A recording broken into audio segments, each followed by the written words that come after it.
Welcome everyone to Mailed Fuzz News. I am Peter, that is Connor, and this is your Thursday edition of the movie and TV news that we do. And it just so happens that the last couple of days were particularly eventful, so buckle in. Oh boy. There's an onslaught coming your way. I've been pretty busy at work the last few days as well, so I have not seen probably the vast majority of this outside of the one big headline thing that I know happened today. Other than that, no idea. Well, slightly, that's the first thing we're talking about, because what we're starting with here, before we get to the big trailers, which I know everyone is expecting, MGM has officially, because this is the thing, I originally did set up the news yesterday, and then decided to wait until I could do it with someone today, which was you.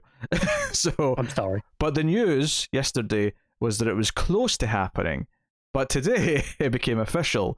Amazon are buying MGM, their infrastructure, but perhaps more importantly is their library, their content library. Although with one key caveat.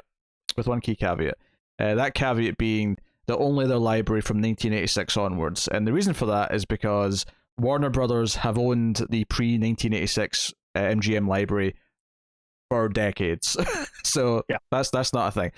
With a couple of notable exceptions. I was kind of saying this on Twitter today because I was talking to someone about it, and how there's actually some exceptions to that, but they all seem to be exceptions where there were sequels still happening of things. So Rocky, for example, is 1976, but that's still MGM, despite the fact that it was way before the 1986 date. But presumably they were working on Rocky 4 or something whenever that deal happened back in the day.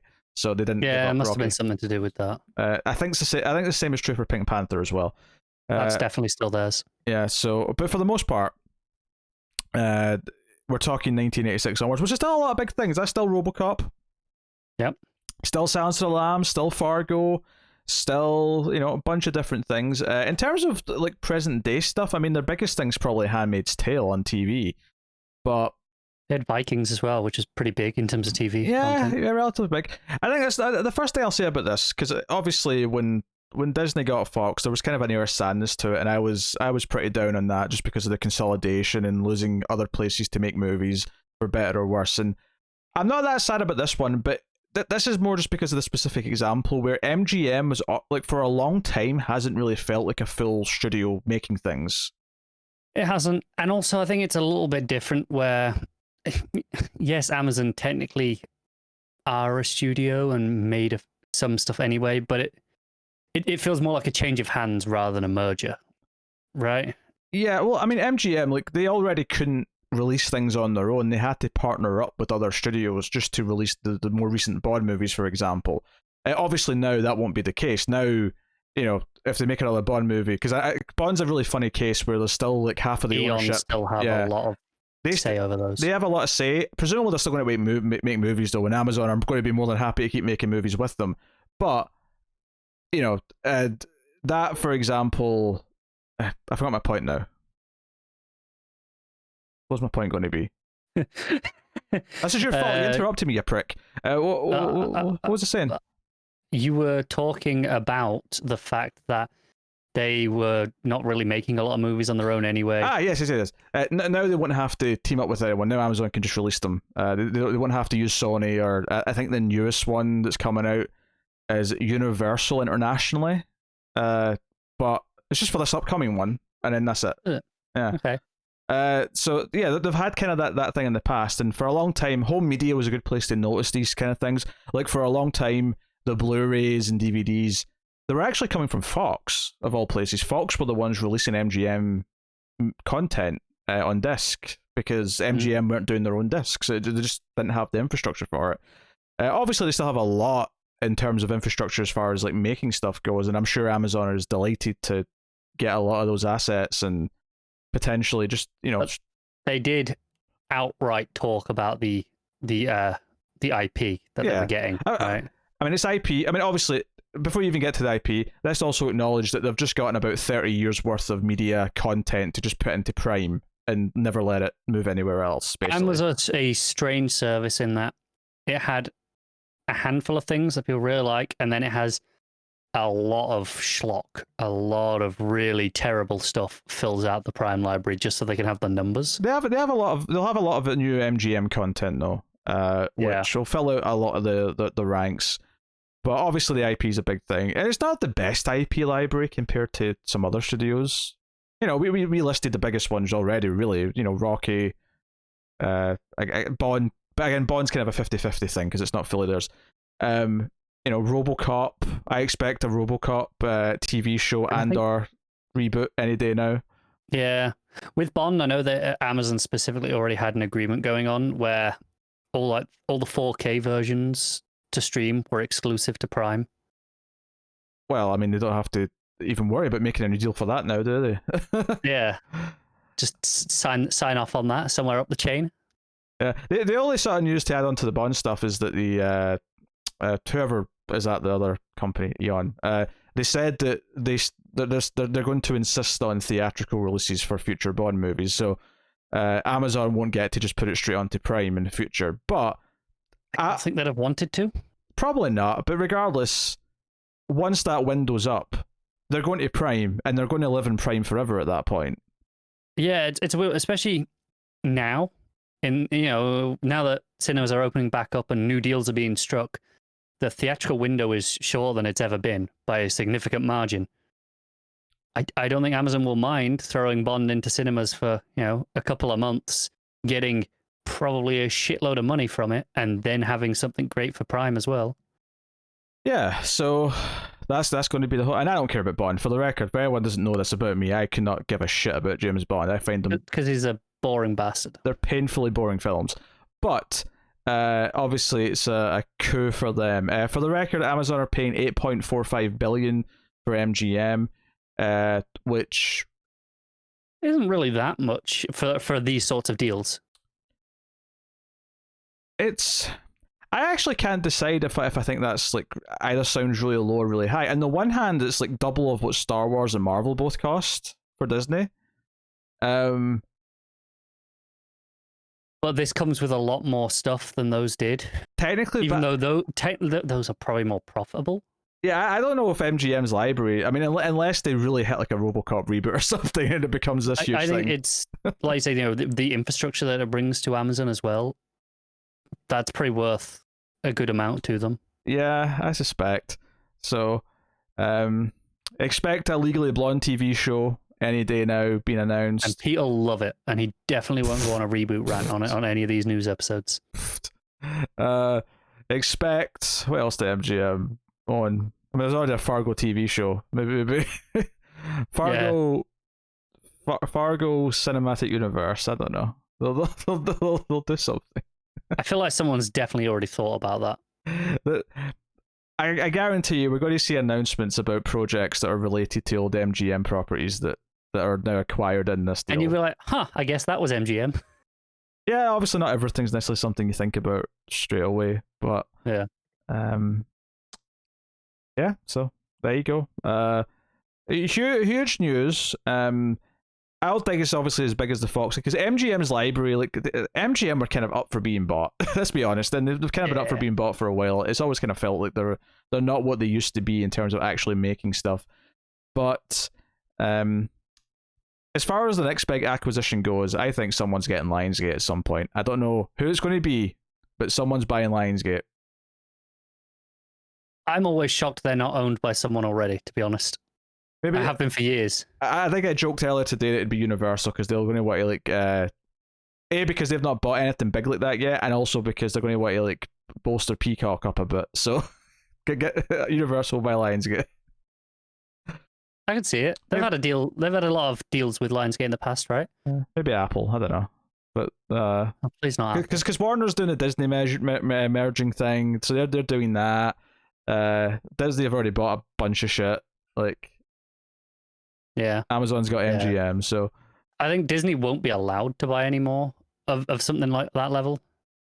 Like, it'll probably get stopped in the legalities of it. Yes. But the weird thing is now is they've set a precedent that all the other big companies are allowed to at least match what Disney have done, so they're allowed to inflate a bit still. It is probably what has started this arms war. It is an arms race. It really is, because they all have their own streaming services, and they want to be able to fill that content. Warner Brothers. We mentioned Warner Brothers own MGM's pre-1986 library, and I don't think people realize how much that includes. That like 2001: A Space Odyssey, which I've always thought of as a Warner Brothers movie because they've always released that in our lifetimes.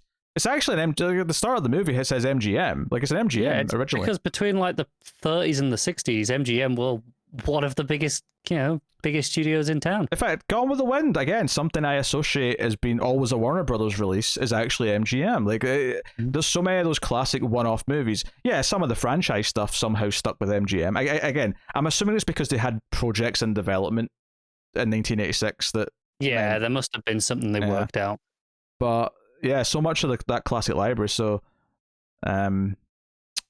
But yeah, so they're all trying to fill up their services with something, which is one of the things that I think sad about the streaming service era is that so many things now are about just having the big list of content, and movies don't feel like special individual things anymore. It's all about just having a list of titles, and we have the bigger list of titles. And yeah, it's kind of what Scorsese was getting at when he was talking about how streaming services, it becomes a list of content rather than individual films. And I think there's some truth to that in some ways about how important each individual thing feels. I don't disagree with the premise. I think he undersold it a little bit. I think the end result still matters to people watching it, but from a business perspective for the companies, the quality of it is less important than just having the name value and being able to slap something on and going, hey, look, we've got all this new content coming to keep your subscribers there, right?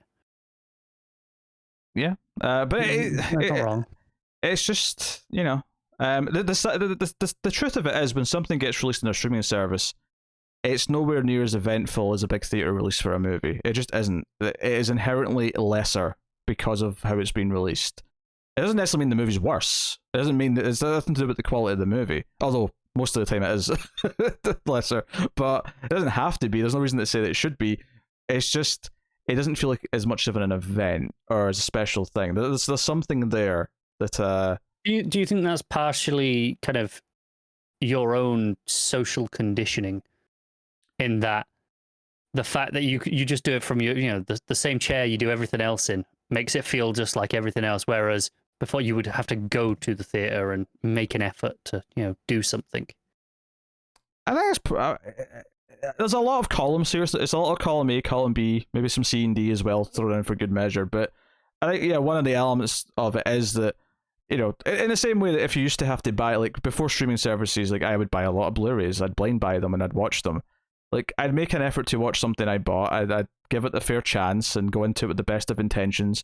When something's just on a list that's been released on a streaming service, like I'll throw it on, but if I find myself not paying attention to it after 5 minutes, I'm just kind of like okay with that, and it kind of devalues how much attention I might give something if it doesn't grab me quickly, and it's.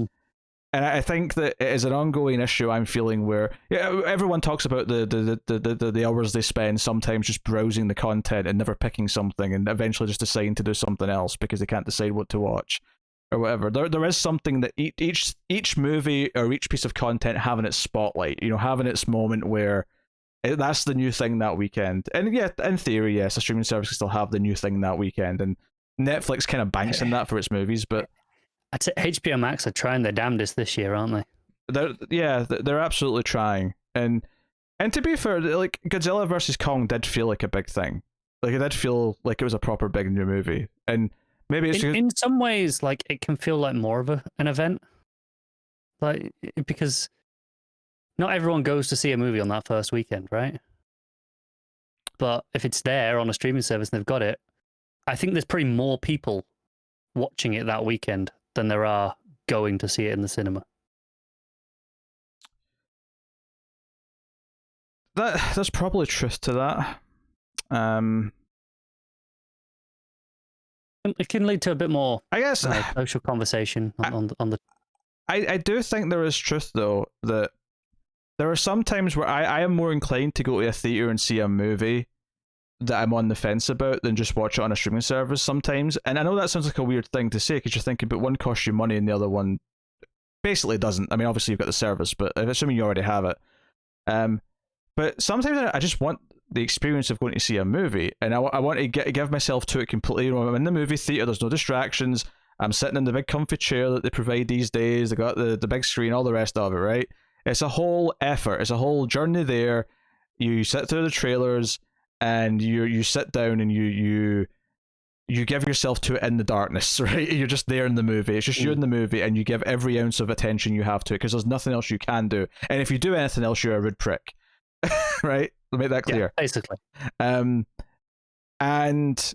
not that I'm someone who, like, if I'm enjoying something at home, yeah, I won't be looking at my phone. I'll be paying attention to the movie or the show or whatever it is. But sometimes there's always the chance that in a slow moment, though, you might just reach for it out of habit. But sometimes what I'm saying is that the desire of that movie going experience actually motivates me to see something that I'm maybe closer to on the fence about. But at home, if it's just on, like, it's the next thumbnail on the row on Netflix, I might never click on it because I'm never going to feel that compelled to bother. Like, I think a good example of that is when I'm just, like, in a movie going mood. And I think it's notable that for this past, like, 6 months, I have been in a really bad movie watching, like, not mood, but, like, my movie watching's not been great. Like, it's been some of the worst months I've had as far as just been motivated to keep up with movies and watch new movies. And I think part of it is, like, not having the movie theater thing to anchor it because, I you know, sometimes I'll get in the mood and then it'll kickstart another, like, few weeks where I'm just binging movies because it just put me in the mood for movies. I think I understand, like, especially on the ones that you're, like, on the fence about. Like, for example, I think it's coming out pretty soon. Fast and Furious 9. If I feel like I want to go to a cinema, which, let's be honest, I don't know if I do, I might go and see that because I feel like, yeah, sure, I could enjoy that in the cinema. When that gets slapped up on some streaming service or, you know, home release later in the year, probably won't bother for, like, another year or so. It'll just sit there unwatched, right? I don't have the motivation to go and seek it out when it's right there in front of me. But if I feel comfortable going to a cinema, yeah, I might. There's a lot of things. There's a lot of media that falls into that weird ground for me where the theater experience kind of elevates it in a way that I'm just not interested in, like, bothering with at home. A good example for me, actually, obviously it turned out to be surprisingly good, but I'm not a big Rian Johnson fan, so I wasn't really into, like, Knives Out before it came out. But I was in the mood to go see a movie. And I'm like, well, Knives Out is out, people are saying it's good, I'll give it a chance. And I went because I wanted to go and see a movie in the theater. And it was great. And it was a good movie. But if I hadn't done that, if it was just sitting there on Netflix or wherever, you know, a few months later, I might never have bothered. Or if I did, interesting that the next one's going to be a Netflix. I know, movie, it's funny, actually, that the next one's going to be Netflix. But I might, you know, and if I did try it at home, would I have paid complete attention to it to really appreciate and, like, get into it in the way that I did when I was in the theater? I don't know. I think this second one's going to be an interesting experiment, to perform on you, almost, in the sense that now that you already care about these movies, right? You have a pre-existing attachment now, thanks to the first one. You, in theory, assuming it holds quality, will like this movie. But it's going to be a Netflix release. Will you watch it as soon as it's released? Again, that depends whether or not you're reviewing it, I'm sure. But that aside, would you be watching it, like, that weekend, like you would if it was released in a theater? And also, will you check your phone during it? Even if you think at the end of it, yeah, that is exactly as good as the first one. Will you check your phone just because you're at home and it's there? Be interesting to see. It's a good question. And the truth is, I'll probably at least glance at my phone a couple of times because it is home, and especially if there's a notification, I'm like, what's the notification? I need to know. What's this message I've received? What's this email I've got? Is it something important? Like, these are. That's the worst for me when I'm in the cinema and I forget to put my watch on theater mode, a smartwatch, and I can feel it buzzing. It's like, I know there's a notification there. I know it's gone off. I know it's right there, but I will not look. I will not roll my sleeve up and look. I will not let the light in. It's so bad. Yeah, it's a weird thing. It's funny that this spiraled out of just talking about Amazon getting MGM's library, which ultimately at least there's a place for it now.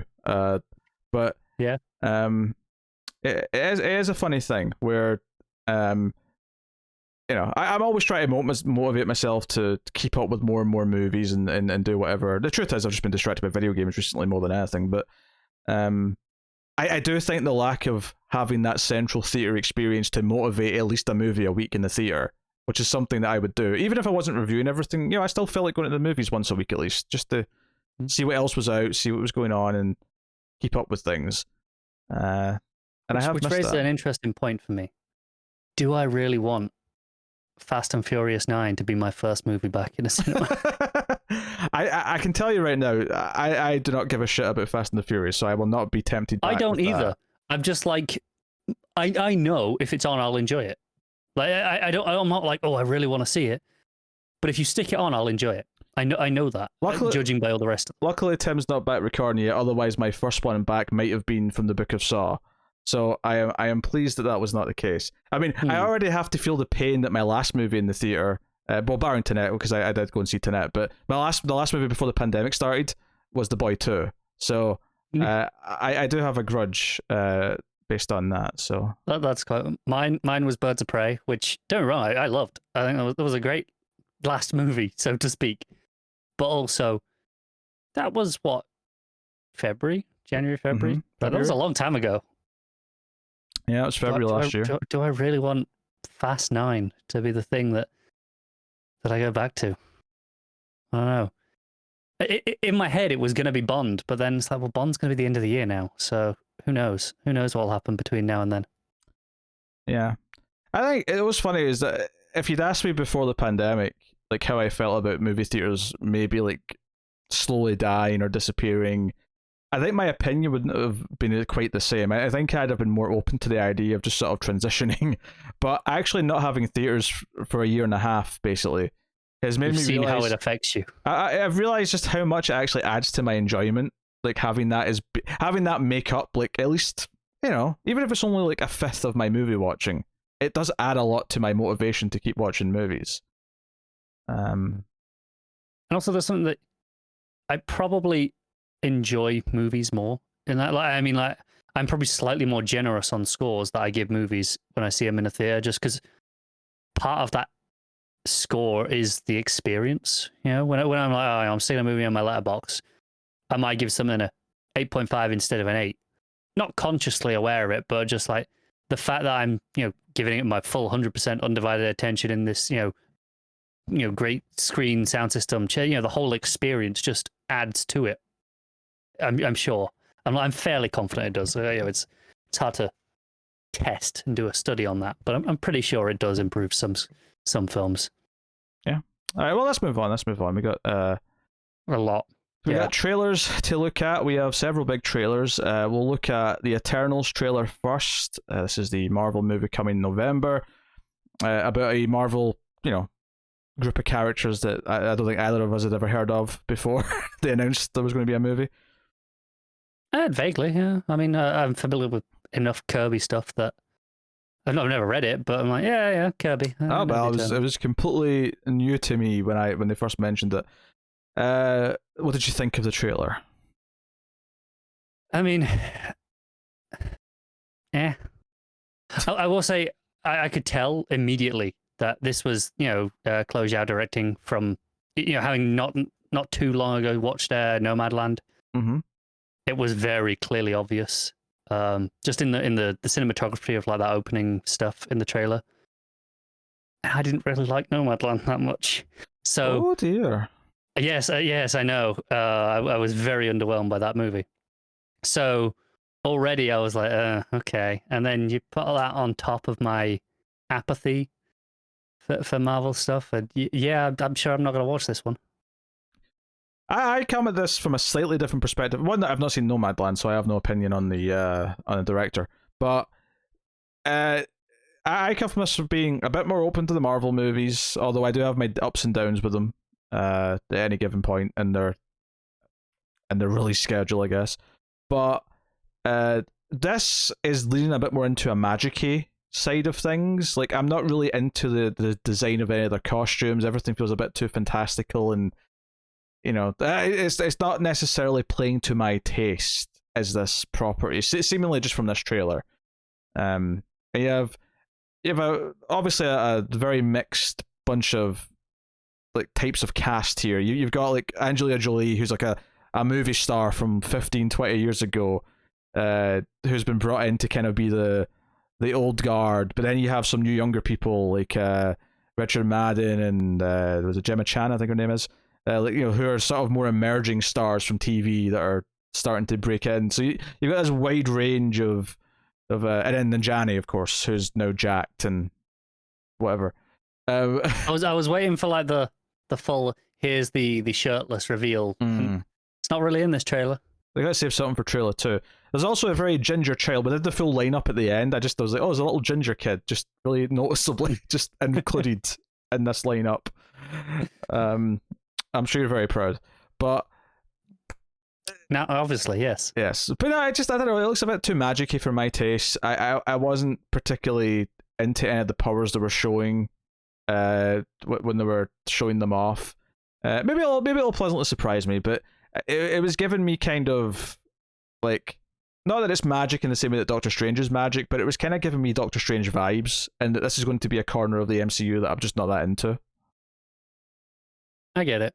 It's so strange because from what I've seen of the Eternals, I've read a little bit of I've read the current book that's going on because it's a Kieran Gillen book, so of course I'm reading it. But it's again, and go back to like Kirby's, very colourful and over the top and vibrant, and this seems really dour. And I'm like, I don't know, it's not working for me. I mean, the costumes are pretty colourful.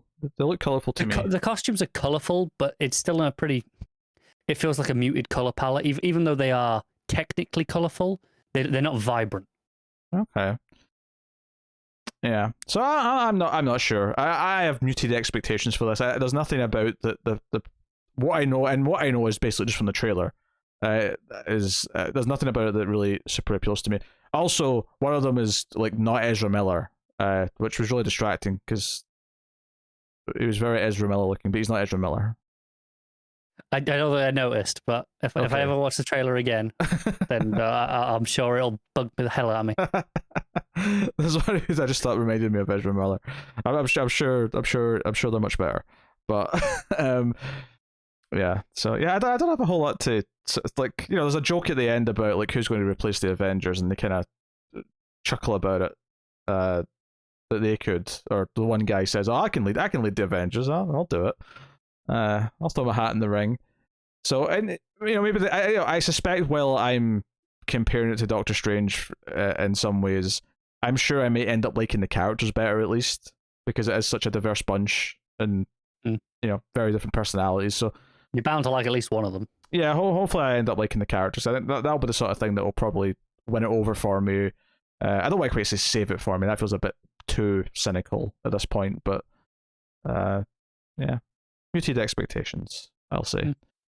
Next up, far more interesting, I think, to me and to you, is the last night. Honestly, any of the ones left are more interesting to me. Last Night in Soho, which is the Edgar Wright film coming in October. This stars Anya Taylor-Joy, and this is it's kind of a giallo film, but it looks of it. It has very giallo-looking moments and shots, especially towards the end when the violence is starting to be teased with the knife. I'll say a bit De Palma as well. Okay, I can see a little bit De Palma in there. The exact premise is still a little bit vague, but the trailer seems to imply that this young woman who now lives in London, particularly Soho,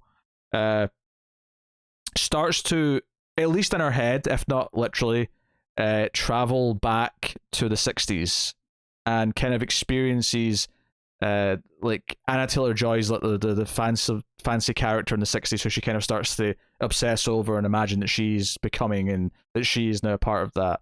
But as the trailer goes on, there's a lot more ominous shots. There's like knives being pulled out. There's things like that. The whole thing, there's only like 1 or 2 lines of actual dialogue towards the end. Most of it's just the song, which is Downtown. Which that is Anya Taylor-Joy singing as well. The cover of it that's in this trailer. Oh, she's actually. I mean, you can see her singing it in the trailer. Oh no, that's her singing. It's actually her singing. Okay. Yeah. But so they're using that song, which is what we think of Lost because it was a prominent song in a scene in Lost. But fair enough. Visual looks very interesting. I'm excited for Edgar Wright to do something that is more of a horror movie. And I know obviously did Shaun of the Dead, but like obviously that's more of a horror comedy. Yeah. Whereas this is, I think it's very interesting. I think this is, out of all the trailers we're gonna talk about here, I think this is the best trailer. Maybe it won't be the best film overall. I don't know. I mean, I suspect it might be, just based on my tastes at least. But it gave me a lot of tone and mood, but it didn't give me too much. Like I still don't really know what the movie is. Mm-hmm. Yeah. But I'm definitely really intrigued. There's a lot of cast I like in there so far that I can see. Yeah, I'm down for this. Yeah, I like the style. Edgar Wright is a good director. I wasn't like I loved the technical qualities of Baby Driver. I thought the script fell apart in the back half. So I'm really hoping this is him getting to knock it out of the park in every level. Because it feels like it might be. Because I think Hot Fuzz is like just. I mean, hell, the channel's kind of named after it. So clearly, Hot Fuzz is held in high regard in these parts. So I mean, I quote Hot Fuzz on a literal daily basis at work. It is all we do, all day. Yeah. And it is still very much his best film. And nothing would please me more. How dare you? Nothing would please me more than to have a challenger. If you're even going to suggest that it's Scott Pilgrim, I am going to. Scott Pilgrim is his best film. That's just a fact. It is not. I want to get on a train just so I can hit you for that. It's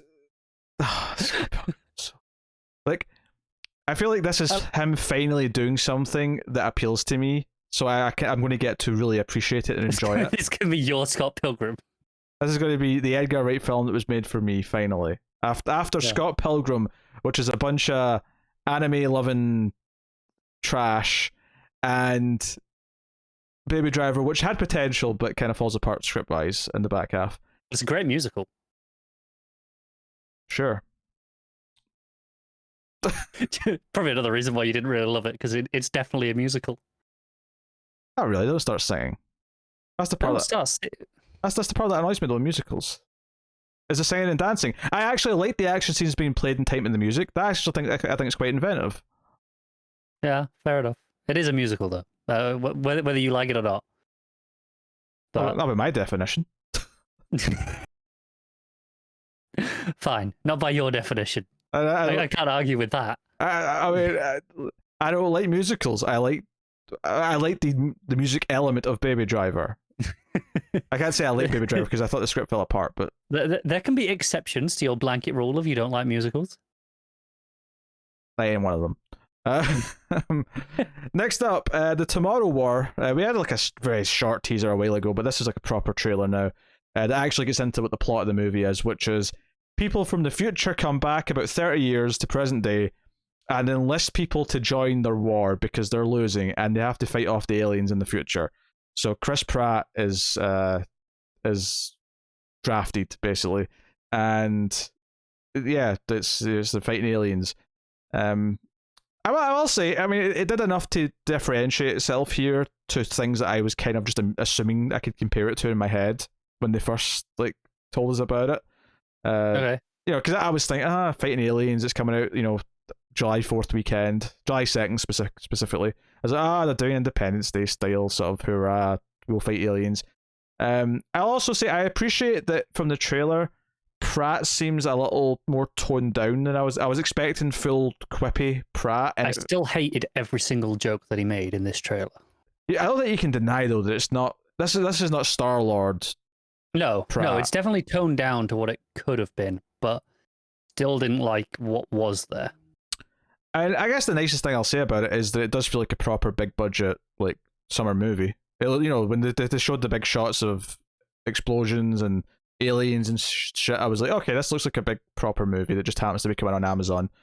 It is science fiction, which probably means that it will be reviewed on the Ace when it hits. So, you know what? It was reminding me a lot of, and there's nothing about the premise or the plot or anything to do with that it actually is similar to. Just the look of it, the look of the action. It was reminding me a lot of Edge of Tomorrow. Okay. Just visually, I was getting a lot of those vibes, especially when it was, you know, in the action. He was running around with who was it? I can't remember who it was now in the trailer. I'm completely blanking on her name. But Yvonne when it was Strahovski. thank you. Yes, when it was the two of them running around as well, I was getting a lot of vibes from that movie. And I mean, I don't think it looks particularly good. I think I said that it looks like a proper big budget movie. You can almost take that as a negative in that it does look a bit bland in that sense, where it feels very bland, typical lead character. There's a typical fight going on. They've got their time travel element, yeah, which might get fun, but there's nothing about it that's sparking my imagination or sparking my excitement. No, it looks pretty generic still, but I mean, maybe it'll be a fine action movie. Maybe. Can't wait to review that on the Ace, so I'm looking forward to it. Next up, we got a trailer for Gunpowder Milkshake, which gets points for having a great title, if nothing else. Mm-hmm. But this is actually Karen Gillan as an unstoppable ginger. She does the Con Air, Nicolas Cage, bullet in the arm, no flinch like moment. That's in this trailer where she gets shot in the arm and she just kind of, and it's just from behind, so she kind of just like turns around and like, seriously, you just shot me in the arm. Yeah, I suspect I will love this movie. I think it's a pretty bad trailer, and that it shows way too much. I actually think it's a terrible trailer because it made me hate all the comedy. I think almost every joke in this trailer falls flat for me. There's a joke early on where so Karen Gillan's like this hitman or whatever she is. It's basically John Wick, kind of, but with more of a light-hearted action adventure tone. Yeah. But she's going to like the three other ladies who are all played by fairly respectable actresses, and they're saying, "Oh, you need like a Jane Austen," but the joke is that all the books have weapons in them, so it's actually like a gun and whatever. But then the final book is, and also here's some Agatha Christie, and it's just a book, and there's like a pause, the comedy pause where the music stops, and the woman goes, "For reading," and it fell so flat for me. I'm like, I have seen almost this exact joke in like 10 other trailers, I think, at this point. This is like, you're doing nothing. I will say some of the action looked mildly amusing. Like there's a shot in like a diner where there's like slow motion going on where the camera's going, and like, I appreciate that it's giving a lot of middle-aged like female stars a chance to have like action scenes like this, because I feel like typically this is the sort of stuff that gets reserved for the guys, right? It was the younger guys, and then since Liam Neeson took up the mantle, it was the older guys. It was the older guys, yes.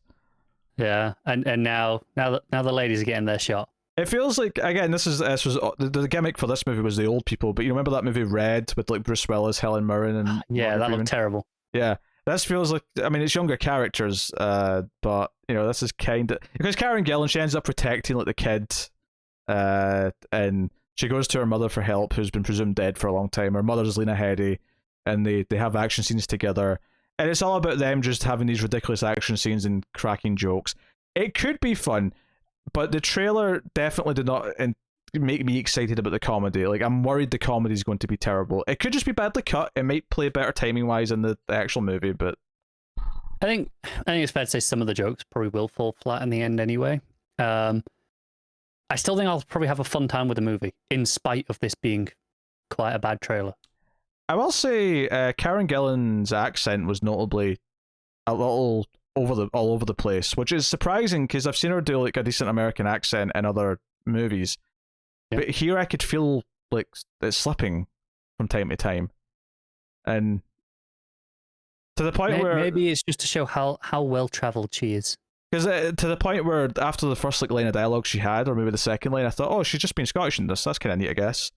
But then like the rest of the lines was, oh wait, no, she's doing American now. Okay. I guess she's just American and it slipped a bit. But hey, so I guess that's the thing. What's funny is Lena Headey is using an English accent. So later on in the trailer, right at the end, when she's like, "Oh, I'm proud of you, daughter. I wouldn't want to kill anyone with anyone else but you," and she goes, "Thanks, Ma," and I'm like, "This is weird." Like, yeah, not that an English parent can't have an American kid, but if you're going to have her be English, then at least English to Scottish feels a bit more like expected. Plus, I've definitely heard her do an English accent before, and that's been pretty solid. Sure, yeah. I don't know. I felt like it was slipping around a little bit, but yeah. That is Gunpowder Milkshake. The final trailer we've got for you is something that me and Tim will have the pleasure of reviewing when it comes out. And that is Escape Room Tournament of Champions, which is a horrible title. It does not roll off the tongue. It is so clunky. Like, Escape Room 2 sounds fine. You don't actually have to put the premise of the sequel into the title. Like, it would have been fine. Also, it's basically Hunger Games 2. It's all of the previous winners are going to do the escape room. That's the plot. Yeah. The other part of it is that they don't go to a room, or they're not lured to somewhere. They're on the subway, and the subway car turns into the escape room. Like, whoever sets these things up are so elaborate that they've infiltrated the infrastructure of the city and the tunnel system, and they've built all these secret Don't think about it too hard. underneath the city, and blah blah blah blah. You mentioned one of the other trailers that it showed too much. I felt that with that. I felt they were giving away far too many of the rooms and like the twists. I thought so until you got to the twist at the end of the trailer, and then I thought, I wonder if that's more like there's a lot more going on in the movie than maybe the trailer makes it seem, and maybe I'm giving the movie way too much credit. Based on the structure of the first film, which had like 5 rooms, it felt like we went through a lot in this trailer, but hopefully I'll forget it all by the time I see the movie. It's nice to see the older sister from Lost in Space getting some work, though, if nothing else. I was just going to ask, did the first one have her in it? Yeah, she was the survivor along with the guy. So the survivors of the first film are back. I mean, it's not a spoiler when they're in this trailer. Like, you can't avoid it now. Yeah. But and the first film is annoyingly not terrible. It's kind of that thing where, like, this premise is a great idea for a movie, and it's just taking itself a little too seriously, and it's trying to be a little too smart arse with what it's doing. But some of the set pieces of the rooms are kind of fun, and if it just adjusted the tone just a touch, it would have, I will say, hit a sweet spot, I think. Having not seen the first one, but having definitely seen that trailer, and then this trailer, this one feels a lot more, I don't want to say lighthearted is quite the right word, but a bit more tongue-in-cheek, like it's a bit more self-aware. I don't know, maybe it's not taking itself quite as seriously this time. We shall see. Well, I won't, but you can let me know. Oh yeah, I'll be sure to let you know. As soon as we've done the review, I'll be sure to message Connor and say, hey, by the way, that escape room sequel that you were so desperate to find out about, here's the hubbub. All right. What really is, I'll just see your letterbox score and go, huh, okay then. Oh, there you go, yes. Don't expect huge things. So, some non-trailers then, to get into the rest of the movie news here. Do you like prequels? What now? Do you want a Willy Wonka prequel? Because you're getting one with Timothée Chalamet playing a young Wonka. I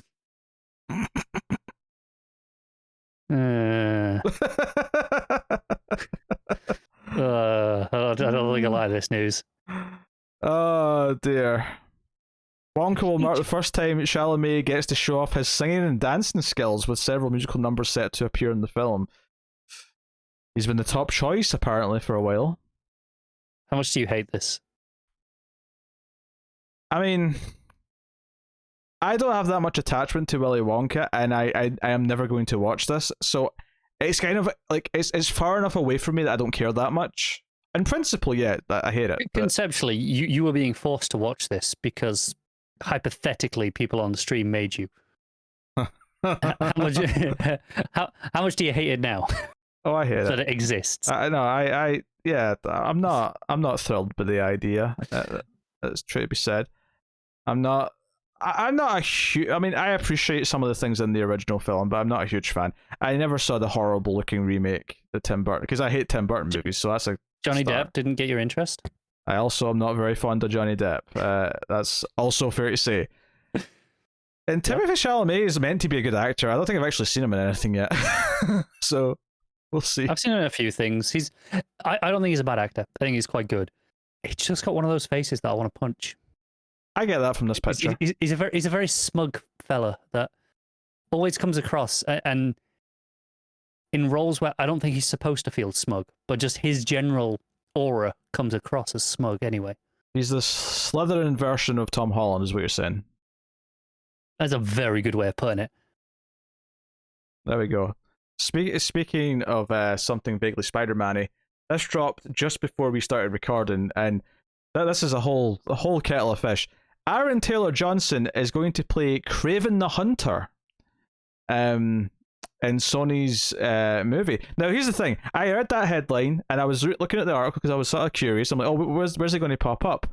And I was looking through and I'm like, is it going to be the next Spider-Man movie? But I mean, that's quite far along production. Is this a plan for a future crossover with Venom? Is it something else they're doing? A movie, isn't it? And at the very end of the article, it just says Craven the Hunter will be released on January 13th, 2023. And I went, oh. Had you forgot about this one? It's just a Craven the Hunter movie. Oh, I'd forgotten this existed. This came out at the point. Oh, I say, this was in that slate where Sony were just announcing every Spider-Man spin-off possible. All the random villains and tangential characters. You all get a movie. This is one of those. Yeah, this is I don't even know. I don't even know what to say. He's not exactly what I think of when I think of Craven the Hunter. Craven the Hunter, I probably think of a really beard grown out Tom Hardy if I'm thinking of Craven the Hunter. I could see that. Really built up but really deranged looking and kind of obsessed like that. Aaron Taylor Johnson, not so much. Yeah, but also, what the hell is this movie going to be anyway? I mean, Venom somehow found success, so I guess Craven the Hunter can too. Yeah, but Venom was good. No, it wasn't. It wasn't good, but enjoyable. Even that feels wrong to say. Talk about a movie studio stumbling somehow into accidental success. That's what Venom is. It really is. Next up, New Line is officially making a new Evil Dead movie. So it's called Evil Dead Rise, which we knew what the title was. We had done that for a little while. It's a bit unclear if this is supposed to be a sequel to the reboot in some way, if it's set in that same world, or if it's set in the world of the original movies, or if it's just another fresh start. I did actually see this news earlier, and the article said it was set in the original timeline universe. Okay. Well, all right. Well, we knew that it was going to be directed by Lee Cronin, who did the Hole in the Hole in the Garden. What was the movie called? The Hole in the World. The Hole in the Garden. There was a movie about a hole where the kid went into the hole. Anyway, I have no idea. The Hole in the Ground. It was called The Hole in the Ground, I think. Anyway, it was a movie that I actually reviewed fairly well, but me and Tim both thought it was kind of meh. It's a rare example of us being really down on something that was otherwise seemed to be fairly well received. But yeah, you never do that, do you? Me and Tim. Did you not both feel that way about Halloween? Well, yes, but we're right for sure on that one. I agree with you. What about it?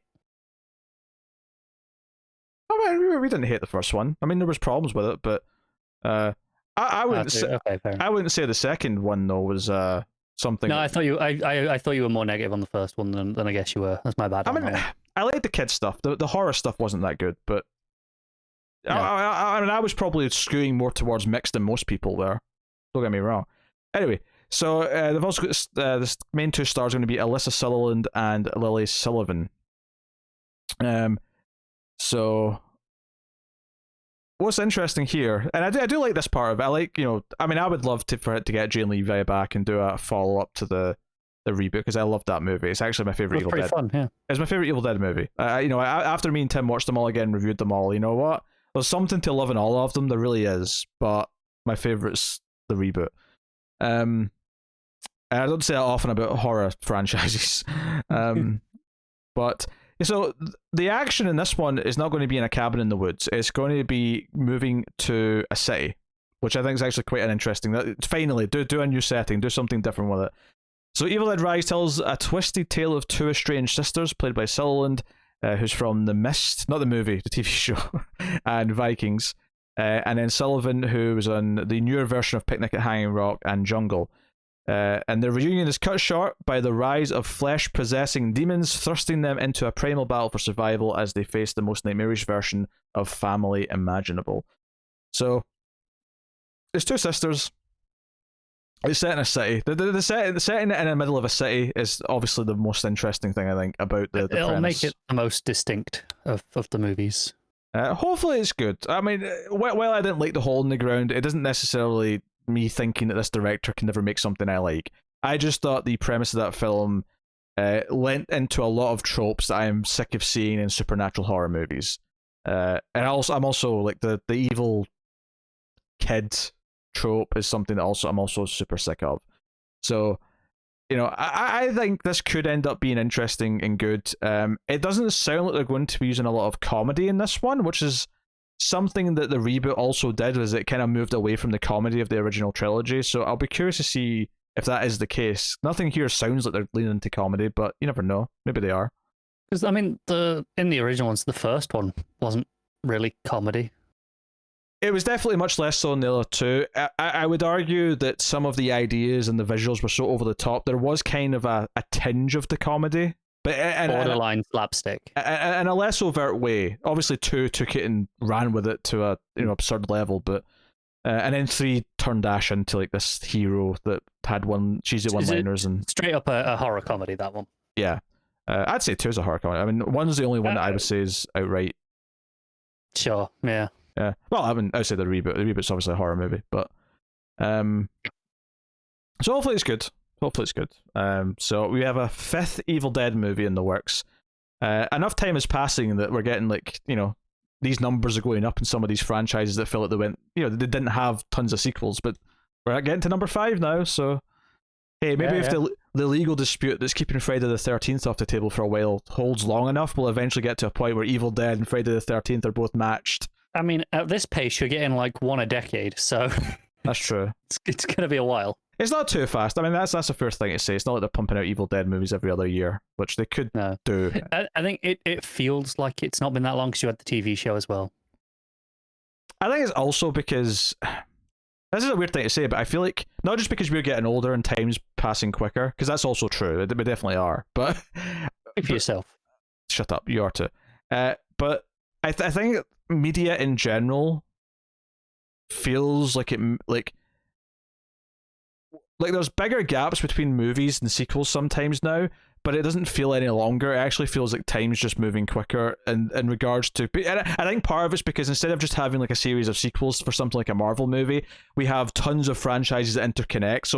So even though it's 4 years until the next movie, in that one particular franchise, you're getting 2 other Marvel movies later in the year. So it has this weird effect on time perception of how quickly we get through franchises.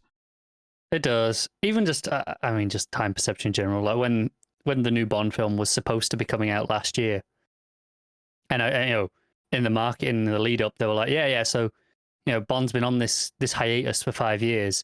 And I was like, all right, okay, they're stretching it a bit. And then looked at the release date. It's like, shit, the last one was 5 years ago. What the hell? Sometimes it just doesn't feel like it. Here's one for you.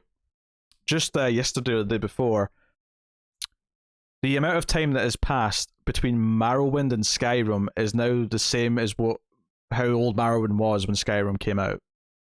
Or sorry, the amount of time that's passed since Skyrim came out... Morrowind. I don't care.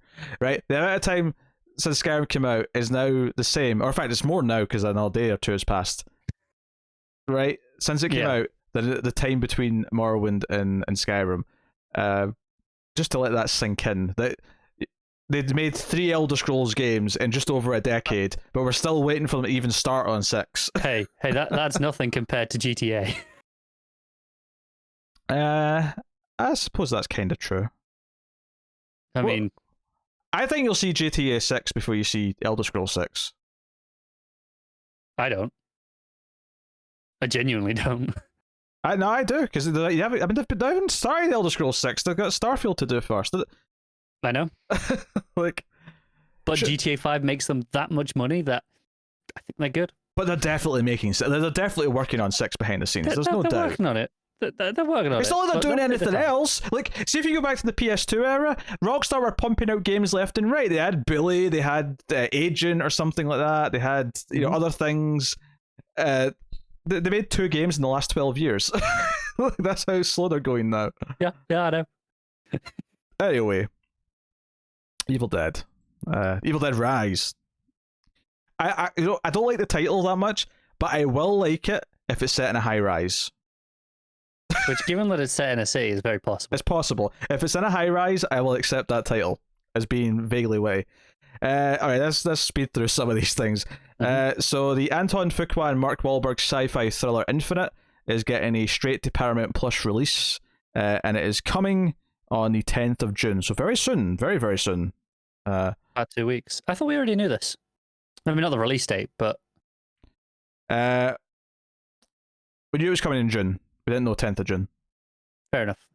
Yeah, because they literally updated the old article, so I actually just looked down and saw what the old news was. Was it already news that it was on Peacock before? Paramount. So that's the part I Paramount remembered. Plus, not Peacock. They're all the same. You're crossing the street. Paramount at least is the name of the studio, right? It's not a stupid name. There's just, I don't know.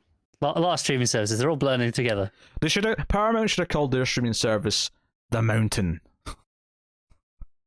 Releasing next month on The Mountain. That would have been funnier. And Universal should be like The Globe, because that's what you think of. You think of Universal, you think of The Globe. No, you do. You do. Simple. You don't think of a peacock showing its arse. Anyway, let's be honest, that's the NBC logo. We all know it. Anyway, next up, Adam Wingard's not doing enough movies apparently, because he's already scheduled for another Godzilla Kong MonsterVerse movie of some kind. He's scheduled to direct Face Off 2, whatever that's going to end up being called. But he's now also lined up to direct a film called Hardcore for Universal. Speaking of the Globe. So it's based on an original story outlined by Robert Kirkman, who of course created The Walking Dead, Invincible, which people are enjoying on Amazon right now. It is based on the Skybound Image comic book series created by Kirkman and Mark Silvestri. Hardcore is an action sci-fi thriller following a soldier's journey as he saves the world without getting his hands dirty.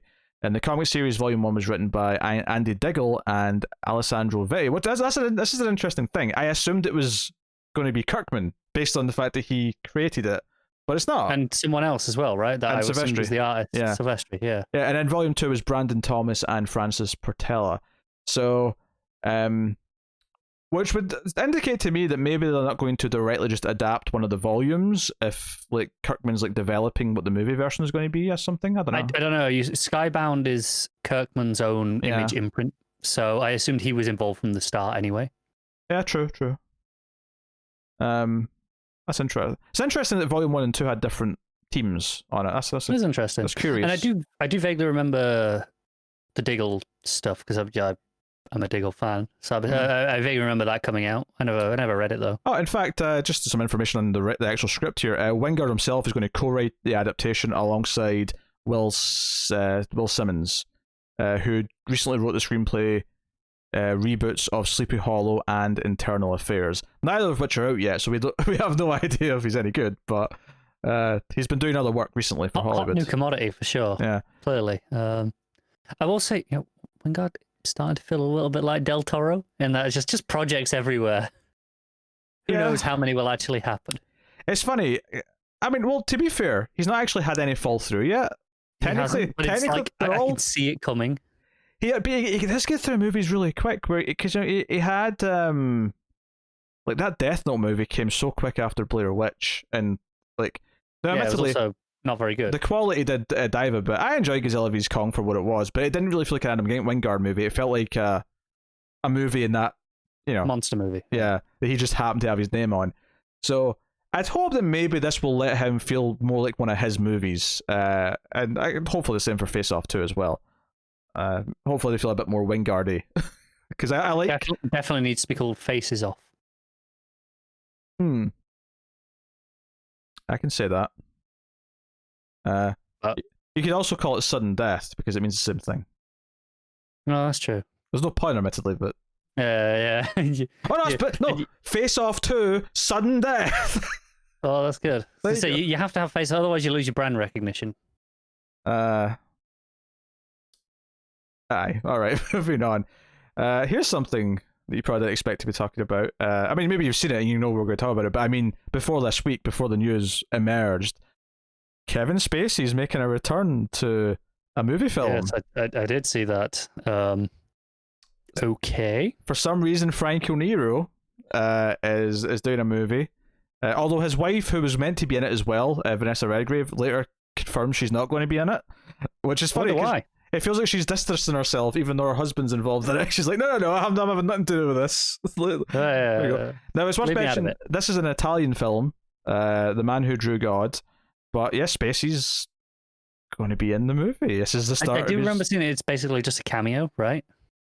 Yeah, that may be very true. So it was described as a very small role. So, but I mean, still, much like Zack Snyder putting Sean Spicer in his new film as a cameo, I don't necessarily like this either. So there you go. It's a great analogy, I think. I don't know. Anyway, moving on. I'll try and speed through some of these bad boys. So Nicolas Cage, who this article says is from Con Air, and it's maybe his best movie, honestly. So it's not a bad one to say, but I appreciate it. Ron Perlman. Tim must have wrote this because it just says Hellboy. Ashley Greene from Twilight. All right, and Jackie Earle Haley from this says Lincoln. I mean, most people probably know from Watchmen or maybe the Nightmare on Elm Street remake, whatever. Along with Joel David Moore Projecting much. and Grace Byers. So they're going to start an action movie called The Retirement Plan. Written, directed by Tim J. Brown. And The Retirement Plan, when Ashley, played by Ashley Greene, I love how they couldn't think of a name for her, I'll just call you Ashley. It's fine. Ashley and her young daughter, Sarah, get caught up in a criminal enterprise that puts their lives at risk. She turns to the only person who can help, her estranged father, Matt, played by Nicolas Cage. I just thought of our friend Matt being played by Nicolas Cage, and that's the best idea I've ever had. Yes, please. She turns to the only person who can help, her estranged father, Matt, currently living the life of a retired beach bum in the Cayman Islands. Their reunion is fleeting as they are soon tracked down on the island by crime boss Donnie, played by Jack Earle Haley, and his lieutenant Bobo, played by Ron Perlman. What are these names? As Ashley, Sarah, and Matt become entangled in an increasingly dangerous web, Ashley quickly learns her father had a secret past that she knows nothing about, and there is more to her father than meets the eye. So basically, Nicolas Cage is going to turn out to be like old man John Wick, and is going to end up protecting his granddaughter. Yeah, and pretty much in silly old man action fashion. You're laughing at the name Bobo. Was that not the name of the villain in season 1 of Winona Earp? I thought it was Stupid Den too, to be fair. Yeah. No, I agree, but I'm consistent with my critique. That is a stupid name. Next up, Netflix. Charlize Theron's Denver and Delilah and Nikki Carroll are developing a feature film that is inspired by some of the top female surfers who are fighting for the right to compete in the big wave contests. Matt Story, if ever there was one. I know, Matt's going to be so into this. Carroll, who directed the live-action Milan film for Disney, so if you saw that, you'll have a... I did, actually. Not bad. So she's directing. Is based on the New York Times Magazine article, The Fight for Gender Equality in One of the Most Dangerous Sports on Earth, by Daniel Duane and this is a weird phrase, and the women. I guess it's just a sort of witty way of saying the surfers. So Bianca Valente, Andrea Mahler, Paige Alms, and Kayla Kennelly. Yeah, Becky Johnson is writing the screenplay, and it will follow 4 women who form a powerful bond as they surf the world's most dangerous spots and fight for the right to compete in big wave contests. It's a very particular lens for a story of equality, but hey, I mean, why not? Why not surfing too? Yeah, why not? I didn't realize. Not that I'll ever watch it because surfing not that interesting to me. And this is the sort of thing where I genuinely wouldn't have even consider. Is there really no is there no women's bracket when they do surfing competition? I guess maybe there isn't, or it's not taken seriously or something, because that's why this exists. It's clearly a subject I know nothing about. So this is everything I know about it. I'm taking from this. I couldn't name you a single male surfer either, though. So. Well, yeah, we just don't know anything about the sport, but But clearly there's some inequality going on here, and I believe it based on everything else in the world. So, you know, I'm just Sadly true. Just curious what it is. Anyway, next up, Sony Pictures is set a summer 2022 release date for a film called 65. It stars Adam Driver and Ariana Greenblatt. It'll be coming out on the 13th of May next year, which is a good day. Very good day. 13th of May. Can't go wrong with the 13th of May. I don't know, because I suspect that this means it's a Friday as well. Friday the 13th in the middle of May. Oh, it was a Thursday this year. Yeah, it probably is. Unless next year's a leap year. But I'm just... It's definitely not a leap year. It can't be a leap year. It's an even number. It's possible. It's possible. I'm sure we had a leap year last year. I mean, if we had one last year, obviously not. But it was more just the idea that if they're releasing a movie on this day, chances are it's a Friday. That's a fair point. If this does not have a hockey mask wielding serial killer, I'm now going to be disappointed. So, but this is written and directed by Scott Beck and Brian Woods, who together wrote the first Quiet Place. So there's a horror duo. And maybe there will be a hockey mask serial killer after all. It's also been produced by Sam Raimi, so I mean, maybe there is some horror here. Unfortunately, there doesn't appear to be any plot detail. Yeah, it's been kept under wraps. It's because it's a secret Friday the 13th movie that we're just not being told about. There's too much legal issue. Plus, it's Sony. They don't have rights to Friday the 13th. You fool. Well, that's the secret fallout of this legal drama. Oh, is it? Okay, somehow Sony ended up with the rights. It does. The article does mention though that there is a Blumhouse project. It's currently not been revealed, but it is scheduled for May 13th. So there's going to be 2 horror films potentially coming out for my birthday next year. Yeah. They all want in on that Friday the 13th horror goodness. They all want in to try and please me on my birthday. I'm actually checking now, just in case it's not. I will judge them accordingly. It is a Friday. Yeah. Okay. Just otherwise, we just sounded stupid for it. Well, mostly me sounded stupid for a good 2 minutes there. You're the one that brought it up. I have, yeah. Lionsgate have reacquired the rights to distribute a Gerard Butler action film, a thriller called The Plane.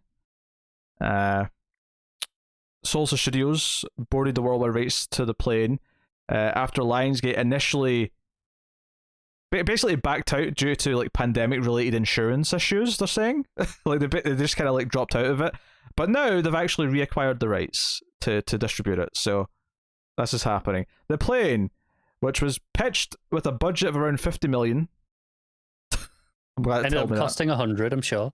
It follows commercial pilot Ray Torrance, played by Butler, who after a heroic job of successfully landing his storm-damaged aircraft in hostile territory finds himself threatened by militant pirates who are planning to take the plane and its passengers hostage. As the world's authorities and media search for a disappeared aircraft, Torrance must rise to the occasion, makes more sense, and keep his passengers safe long enough for help to arrive. So it's Die Hard on a landed plane with Gerard Butler. It feels like Gerard Butler is really trying to do the 80s action movie. And he's trying to hit every single one. And I would love a good version of a Die Hard style plot, because we've not had one in a long time, but all the Gerard Butler attempts that I have seen have been very missing the mark. And it's not necessarily his fault. You have to start to wonder why he keeps picking these projects. So something potentially a bit more serious here. Producer Joel B. Michaels has entered into agreement with the Fritz Pollard family to bring to screen the life story of the pro football phenom who trailblazed to become the first professional black NFL player. So clearly something we know nothing about. I can tell you Jackie Robinson's the first black baseball player in the major leags. In Major League specifically. Yeah, well, obviously, I'm not saying literally no black person before him ever picked up a baseball bat. It kind of sounded like that. But I only know that because of multiple TV shows telling me it over the last few years. Because I don't know baseball history, I don't know NFL history, and I inherit any sport history. Sorry, do you know any sport history? Not really. I will say that I inherently find baseball more interesting as a sport than I do American football. Just cause both register an absolute zero for me. I think out of all the main American sports, NFL is probably the one that's at the bottom for me, for a variety of reasons. I think baseball is probably the most interesting because it's not just like a rectangle with people trying to score on either side, right? So inherently, it's a diamond with people trying to score. Yeah, but it's not like a goal on either side. I know. Right? That was the point, right? And then, at least there's like basketball and ice hockey movies I like, so I could at least, in some fundamental level, like say it's okay for them to exist. The NFL just looks like a big mess, a big boring mess that I can't understand. So, what basketball movie do you like? I'm sure there's a couple. Coach Carter was all right. Space Jam I liked as a kid. Also as a kid, Slam Dunk Ernest. Quality time. I remember Coach Carter being decent with Samuel L. Jackson. I saw that around the time it came out. Fair enough. Maybe there's more, but those are the ones that come to mind. Ice hockey has Mighty Ducks, of course. Of course. Baseball has Your Sandlot, which I liked as a kid. So there's. I would still never watch any actual games of these sports because it'd be boring as hell. But Yeah. Anyway, so so they're doing a biographical film about the life of this NFL player, which goes back in 1920. He became the first black athlete to gain national notoriety. I struggled saying that for some reason. By breaking the racial barrier in professional sports in America. He would go on to lead Brown University to play the inaugural Rose Bowl game in 1916. And in 1920, he signed a pro contract and led the Akron Pros to win the NFL championship. You can tell I've never heard of these teams because I'm just kind of mouthing them out as I say them. And everything's a bowl. Everything's a bowl in the NFL. Super Bowl, Bourbon Bowl. At least Super Bowl makes more sense in context of, well, it's the best of the bowls. There has to be a lot of bowls for it to be the best of, otherwise it's meaningless. I think when I asked why they always have bowl, it's because like the stadium looks like a big bowl was the answer I got, but I don't know if that's actually true. I don't know if that's true. I kind of hope it is. That's a stupid reason, but a reason I can get behind. So obviously prominent figure in history. There's a lot of good reasons to make that story. Our interests or lack thereof in sports, or this sport particularly in your case. Yes, I like other sports. Yes. But there you go. You're a big Riverdale fan, so you'll be excited to know that I somehow am at this point. KJ Apa is going to star in a film. He's going to star in. He's not really the high point of Riverdale, let's be honest. But he's going to star in West Pointer, a drama written and directed by Rod Lurie. And it's basically about a military academy called West Point, which you may have heard. I mean, I vaguely heard of it. Like when they said that, I was like, oh yeah. That sounds familiar. I've heard of West Point. Abba plays a cocky pleb who graduated at the top of his class in high school, but now must learn to navigate and compete in a storied place where every student was also best in class. So it's that scene in Men in Black where they're all the best of the best of the best, and he has to try and live up to that. Yeah, that's weird because that always feels to me like pretty much any time, like when I went to university, for example, it tends to be like, oh, you were probably if you go into somewhere reasonable, you were probably quite good in your class already. You're probably up there. And then you get there and you're just like, okay, everyone else was as well. That makes sense. Pretty universal feeling. Sure. I imagine it's maybe tougher though when you're going to a military academy. They're a bit stricter and harder hitting. I'm sure they are. Yeah. I'd love to watch. I don't know. Did you not watch Whiplash? Whiplash. Your story of being in musical university was not akin to Whiplash. Even though I was in a very jazz-heavy institution, no, it was not. No. But I bet your lecturer was a pretentious dick who had like a fedora on. It was like, oh, come on, kids, it's so cool. Let's play some cool music. No one wants for a fedora. There you go. See, I had it sussed. And you played violin, right? I did, yeah. Still do, amongst other things. When was the last time you played violin? A couple years ago. I still do. It was a couple of years ago. But I could still pick one up and play. Not to the same level, admittedly, but I could play. Sure, I could pick up a guitar and strum some chords, but I don't say that I play guitar now. No, but I still have like classical pieces memorized that I could knock out with 5 minutes practice. All right. Just muscle memory. Anyway, the joke I was getting to is that I'd love to see you have your instrument thrown at you, so I was just double checking it was a violin because that's a really funny image. Well, it would break probably because they're quite fragile. But it would break in your face, and that's an image. And it would still hurt. Probably. It would still hurt. All right. Definitely would. TV time, right? Oh, thank God. Section. So starting off, CW has picked up a couple of shows. It's picked up All American Homecoming, which is a spin-off of All American, which amusingly is their American football show. Just to give us a through line. But they've also picked up, more interestingly to us, Naomi, the DC show, which Ava DuVernay's behind. So that is officially happy. And there was even some snippets of the show in like a sizzle reel they put out. Just just snippets, but you can get a glimpse of it. But yeah, so they've officially been ordered, and yeah, we'll see. So cool. Those will be coming later this year. And they've also ordered 4400, which is a reboot of the show with the same name, basically. Although they've dropped it's just 4400 now. It used to be the 4400. Sure, why not? So yeah, that's happening. And that famously got cancelled after 2 seasons and it didn't have a conclusion. So maybe this one will actually get to finish the story. It's on CW, which is a good chance that it might. It might get a good 8 seasons. Yeah. The original was on the USA Network back in 2004. So that goes way back. Fair enough. I remember Sky One promoting it heavily. Back in those days. Back in those days, yeah. More interestingly, though, CW have set a bunch of like one-off specials. They've got like an original made-for-TV movie called The Waltons' Homecoming, the Scooby-Doo reunion. But the reason why this is in the news, the reason why I'm even putting this in here, is why it's worth mentioning. They've got a Christmas holiday special coming. You're going to like this.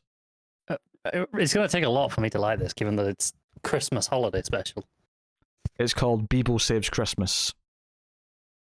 Damn it. God damn it, CW, you got me.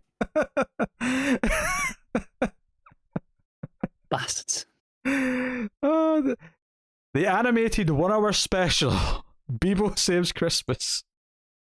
When Sprinkles, an efficiency-obsessed elf, decides that Christmas would run better without Santa Claus, Bebo and his friends travel to the North Pole to help discover what truly makes Christmas meaningful. Ben Diskin stars as the voice of Bebo, Chemical Glenn as Tweebo, Yvette Nicole Brown as Turbo, Keith Ferguson as Fleebo, Chris Cannon as Sprinkles, Ernie Hudson as Santa, and Victor Garber as the narrator. Okay, so there's a weird through line from Legends. They're actually making a legit in-universe Bebo thing. There's going to be a Bebo story. I kind of love this. I love the principle and the audacity of it. I actually enjoy the thing. It depends. Are the Legends writers actually going to be involved in cracking the jokes? Is there going to be meta jokes? Like, what's the? I just love that it exists. Yeah, it is funny that it exists. So credit where credit is due. Bebo Saves Christmas. That was a headline. That he does. Yeah. So. And just one last thing. I thought this was mainly interesting because obviously they can't do crossovers traditionally right now. Apparently, there's going to be like a 5-episode The Flash event when it starts, season 8. Is that not started yet? Is that next season? Next season. Okay. Yeah. They're starting a special 5-episode of it. Riverdale's doing the same thing as well. But it's like it'll have guest stars from other shows in it, but it's not quite a crossover in the traditional sense. But they're saying it'll have the crossover feel, so they're doing some kind of like compromise where they're doing something. It'll be, hey, look who it is for this episode, which ironically will feel very much like the actual crossovers because they could only get a certain amount in each one anyway. So that's what they're doing next season. So I just thought I'd mention that since it was mildly amusing. Now, sticking with CW right now, you were excited for the Powerpuff reboot, right? I was. Right. Well, Powerpuff, which is what they've titled it, at least for now, because they might change it because they're repiloting it. That's the news here. Is they're scrapping the pilot they made, and they're going to repilot it for mid-season because they think there's potential, but the pilot wasn't. Well, I mean, they didn't use this phrasing, but it was shit. Right? Did you read any of the leaked script? Oh, I did. I saw some quotes for some of the dialogue. The one of the characters threatens to leak the other one's nudes on the internet. That was one quote I saw, and then I also saw one where the character referenced like 5 social media platforms, and then in the very next line of dialogue says that someone has to get over it by saying she should like change.org it or something like that. It was like I was like, oh my god, this is terrible. What are you doing? Oh, it was so bad, so bad. And if there is justice in this world, someone will leak that pilot because we deserve to see it. The world deserves to see it. I don't know which one Chloe Bennett was playing, but I'm just imagining her deliver some of those lines and just like cringing on behalf of everyone involved. So they're keeping the cast. That's the thing. They are all the main cast members they cast, the three leads plus the dad and whoever else. They're keeping them on board, but they're rewriting, they're redoing it. Firing the writers' room, so presumably. Funny. I'm still hopeful. I'm hopeful for the trash. Apparently, it came in too campy. That was the one quote that the head of season said. And the funny thing about it is that it feels like it was trying to be really edgy, though, the way it was written. And that came in too campy for you. Like, what the hell is this new version going to be if that was too campy? I need to see it. Oh, jeez. It needs to be released to the world. If it is ever released, Pete, we have to cover it. We have to do that unreleased pilot as a review. Yeah, there's also a spin-off of Nancy Drew, which is still in consideration. It'll be considered for mid-season, called Tom Swift, but it's not currently ordered. And then they officially said they're not moving forward with Our Ladies of Brooklyn and Painkiller. Painkiller, we already kind of knew they weren't doing that. At least it was rumored that they'd already decided on that a while ago, but it's officially not happening. Yeah. Which one's the other one? Our Ladies of Brooklyn. I don't know if there's a description. I don't remember that one based on just the title. Yeah, nor do I. I think which maybe tells you a lot. That pretty much everything else here, I felt okay. I know what that is. Yeah. That one. So moving on, the Garbage Pail Kids, which is something from before our time, so I can't even begin to talk about it really with any knowledge. But are you sure? I thought you were more than old enough. No, I'm not. Before my time. Like, I don't really care if you make age jokes. It works when I do it to Tara because she gives me that look. She gives me that. I didn't know you did them to Tara. She gives the evil glare, right? When I do the old age jokes, it looks like she's going to burn through my face with heat vision when I do it. I really give a shit. So the Garbage Pail Kids, HBO Max are going to do a new animated series. Co-creators and writers Danny McBride, David Gordon Green, and Josh Bice. So the two of them brought you the new Halloween movie. Are doing Garbage Pail Kids animated series. Hey, it's a wide variety of content. I'll give it that. So the gross humor and subversive attitude of the Garbage Pail Kids became a worldwide phenomenon that recently celebrated its 35th anniversary while remaining an integral part of a retro revival in all things 80s. I can't say not that far before your time then. You say it, even if it was like the year I was born, like I wasn't into things when I was a baby, you tit. No, I'm saying that, things tend to last for more than a year or two. Yeah, but by the time I was into things, it'd have been a decade later. Yeah. I don't even know. Garbage Pail Kids may not have even been a big thing in the UK. I mean, I don't know for sure. Why not? Because again, before our time, but... yeah, I have no idea what it was like over here. Maybe the reason why it didn't last long enough for me to get a whiff of it, because I never heard of this until I heard like YouTube people talk about it, in my adult life. I didn't know what this was as a kid. I never heard of it. No, me either, to be fair. So that's the thing that's happening. Next up, speaking of HBO Max, Jesse Plemons, aka Meth Damon, aka Fat Damon, although he's actually lost weight, but so fair play to him. But I'll be the meth. So he's going to star opposite Elizabeth Olsen in a new show at HBO Max called Love and Death, a limited series about the true story of wily Texas housewife Candy Montgomery's murder of Betty Gore in 1980. Well, this has come up a few times recently, but now we have a couple of interesting actors being attached to it. I like both these people. Yeah. So, yeah, interesting. So, cool. I can see this having like a sense of humor. There's a bit of murder and stuff, but I can see it having a bit of a sense of humor. Both of them are very capable of pulling that off. Absolutely. So, that is cool news. Next up, Elizabeth Moss, Michelle McLaren, and Diana Reed are going to take turns directing Apple's upcoming thriller series, Shining Girls. It's an 8-episode show coming from MRC Television.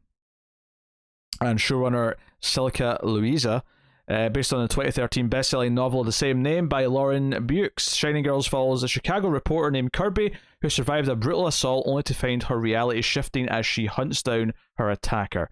The cast does feature Moss herself, which is good because she's a good actress, so it'd be a shame if she was only directing. But unless she's a very good director, who knows? I mean, maybe she's a great director, I don't know. But she's in it as well, and she's the first listed, so I presume she's the reporter. Also starring Jamie Bell, Wagner Moura, as veteran journalist Dan and Lona Harper, respectively. So, cool. There you go. Fair enough. Yeah. Neat stuff. So from one Elizabeth to another, Elizabeth Banks is going to direct. And oh yeah, because we had Olsen too. Yeah, that's right. Well, Elizabeths. Yeah, well, Elizabeths. I guess it was a popular name. Still is. Was it a generation that were just all really into the Queen or something? Wouldn't be the first. I don't get the appeal, but whatever. So Peacock are developing Red Queen. Hopefully nothing to do with that horrible Resident Evil movie where Red Queen was the name of the AI system with the little girl. You're all going to die down here. It says a lot that I went to that terrible arc in Smallville with Martha. It does, yes. I have the trauma of that Resident Evil movie series is more That's lasting. how I feel about that Smallville stuff. Yeah. So it's a drama based on the best-selling young adult fantasy novel by Victoria Aveyard. Banks is set to play a major supporting role and direct the show. So not the lead, which makes sense. It's young adult, so presumably there's going to be a bunch of teenage-looking people as the leads. But I think we've spoken about this before, actually. Yeah. Co-written by former Arrow showrunner Beth Schwartz. Okay. And Aveyard herself. Red Queen comes from Ouroboros TV. Where are we? Red Queen is set in an alternate near future America where democracy is replaced by a monarchy led by a group of humans with superpowers who rule with an iron fist over those without powers. Mare, a fiery young woman born to poverty, without powers, is doing the best she can to survive and protect her family when she discovers the unthinkable. She somehow has powers too. I am shocked. For one, I'm shocked that is the development. Saw that coming. The shocking discovery turns our world upside down and catapults our unlikely hero to become the face of a revolution for the oppressed, while searching for the truth behind the greatest mystery of all, how she became so powerful in the first place. So this is a young adult.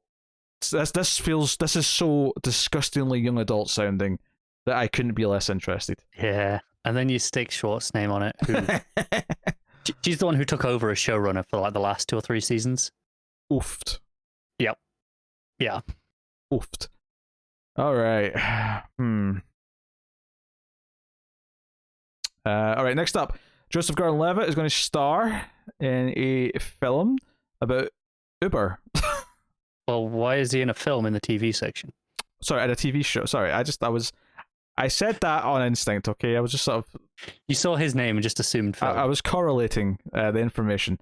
So Showtime has given a series order to Super Pumped, an anthology from Billions co-creators Brian Koppelman and David Levine. Levitt is going to star in the first installment. Does that mean episode or? I think it does. Yeah. Be a different Uber driver or a different passenger each time. Well, I don't know if the whole thing is about Uber though. It might just be this story, because this story, whether it's the episode or season, is based on a book called Super Pumped: The Battle for Uber. So maybe it is all Uber related things. That would stand to reason, yeah. Anyway, it tells a story, but if it might just be this story. Maybe if it's an anthology, maybe there'll be other books that future stories are based on. I don't know. Could be. So it tells a story of Uber, one of Silicon Valley's most successful and most destructive unicorns, pivoting on Travis Kalanick, played by Gordon Levitt, Uber's hard-charging CEO, who ultimately was ousted in a boardroom coup. The series will depict the rollercoaster. See, this is like a full season to me, the way they're describing this. Rollercoaster ride, an upstart transportation company, embodying the highs and lows of Silicon Valley. Even amid the radical upheaval generated within the global tech capital, Uber stands out as both a marvel and a cautionary tale, featuring internal and external battles that ripple with unpredictable consequences. That was a really dull description.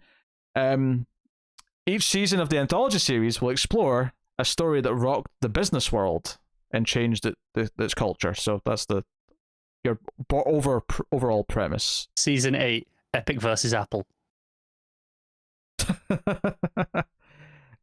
Sure. I don't know if that'll be that exciting, but we'll see. I mean, Levitt's a big coup for them. And you think the Uber story is that exciting? I don't know. I don't know how interesting the Uber story is. I would have assumed less interesting than Epic versus Apple, personally. But what do I know? Next up, Jessica Roth. Always happy to see that name. And Kelsey Asbill from Yellowstone are going to star in a new agency TV show called Gaslight, which has been adapted from a Q-Code podcast of the same name by Miles Joris Parafit. So Mark Risman, who worked on Game of Thrones, and Will Dalton, who worked on Loving, will also star in the drama.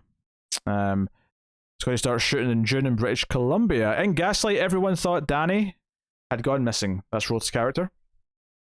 Toward the end of senior year of high school, she vanished one night, leaving everyone confused and devastated, including her closest friend in the world, Becca. The series will pick up years later, which I sort of assumed when I was reading this, because I was like, well, yeah, these actors are all older than high school looking. I mean, it's a bit of a tough sell. But years later, one night, Becca, with her new husband and their baby son, are having dinner. They get a visitor. It's Danny. Inexplicably, after all these years of no contact or explanation, she has returned and looking to reconnect. As we learn more about her and her boyfriend Ben, we soon come to realize that there's something darker and more sinister at play. So... Okay, that doesn't actually give me that much to go on. Bit of a mystery, but yeah, I don't know how sort of like dark and stuff like this sounds to me more like a crappy thriller movie than it does a TV show with that description. But it does, but like I don't know what the tone of it is. Yeah, that's the tough thing. Like that, you could give me that description, and the tone could range from A Simple Favor to Gone Girl. And like it could be at either end of that, and from that description, and it just tells me nothing really. So the final story of the week: Norman Reedus and AMC Studios are working on a new version of Faster Pussycat Kill Kill.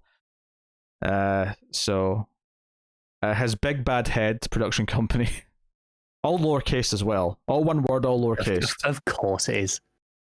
And AMC Studios are developing a small screen version of the 1965 film, and it's still in the early stages, but it comes under his like first look deal that he's got with AMC. Unsurprisingly, he's in good place with them. That was definitely part of his contract negotiations, especially since they're working on a new spin-off with just him and like another character. Yeah. So he definitely got a lot of other like incentives out of that. Yeah, definitely. So Faster Pussycat Kill Kill was a flop at almost all levels when it released. But in more recent decades, critical opinion has spun almost right around. So that's cool. I've never seen it, have you? I have not, no. Utilizing the movie's tale of a trio of badass go-go dancers on a cash-fueled rampage through the desert, Faster Pussycat, the TV show aims to pay homage to the original, but also go beyond the fast cars and the karate kicks to home in on the strong female characters and the overturning of cultural norms that was deeper in the bones of the movie. I mean, that's the thing. Obviously, that came out in the mid-'60s. I imagine a lot of what the movie was doing was very, not controversial, maybe controversial, but you know, provocative at the time and very driving. Like, whereas now we're like, oh, that's quaint. Yeah, like now it'll probably feel potentially quite. I mean, quaint's a good word. I was thinking maybe more like. Oh, you know, we had that trailer for the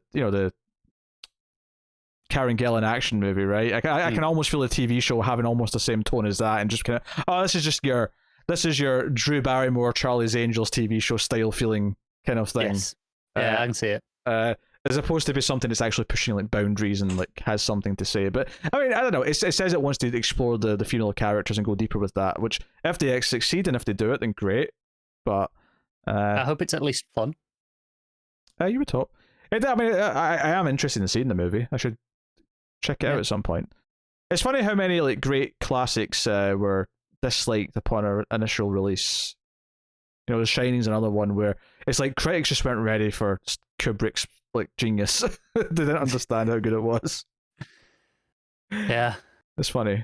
I do wonder if there's anything like from modern days that effect will happen with, or if we're just at a point now where there's been, you know, we've had enough history of cinema now that there's no surprises left, and we have a comparison for all types of cinema now that it just doesn't happen anymore in the same way.